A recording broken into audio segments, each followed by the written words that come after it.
I don't know if you guys saw this, but Dave Portnoy is back in the news. He came out with his new book, Cancel Me If You Can. So, in typical Dave Portnoy fashion to promote the book, what does he do? Pick fights with people that he knew from the past. So, he immediately went and started to relitigate a fight with Pat McAfee from the Pat McAfee show. Of course, as you know, Pat McAfee, he used to be a part of Barstool and specifically ran Barstool Heartlands.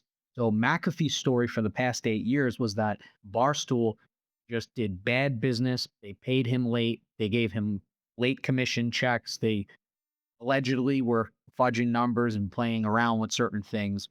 Portnoy clapped back and said that's bullshit. He says my sales representative didn't favor, pardon my take over him. McAfee blew it way out of proportion.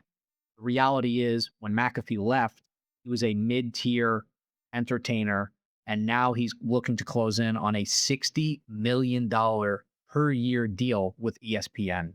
So Portnoy is just picking this fight mid-book promo. It's really not a coincidence whatsoever. McAfee's bigger than he's ever been, and he's doing College Game Day, and he's got his show. I think it's at 12 p.m. if I'm not mistaken on ESPN, at least the first hour from, 12 to 3, and then the last 2 hours are on YouTube. So the reality is Portnoy needed a headline for his book, and he grabbed the easiest name that he could find to promote it. And in Barstool's case, I think their business model is pretty good, right? They discover talent, they sign people. Do they underpay them? Yeah, sure, of course.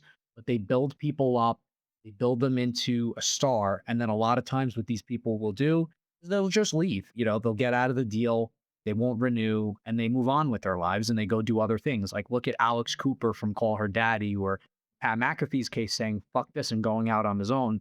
Totally makes sense to me. So it's a weird relationship, developmental stuff, and how all this ends up shaking out. But yeah, I just think it's interesting for sure.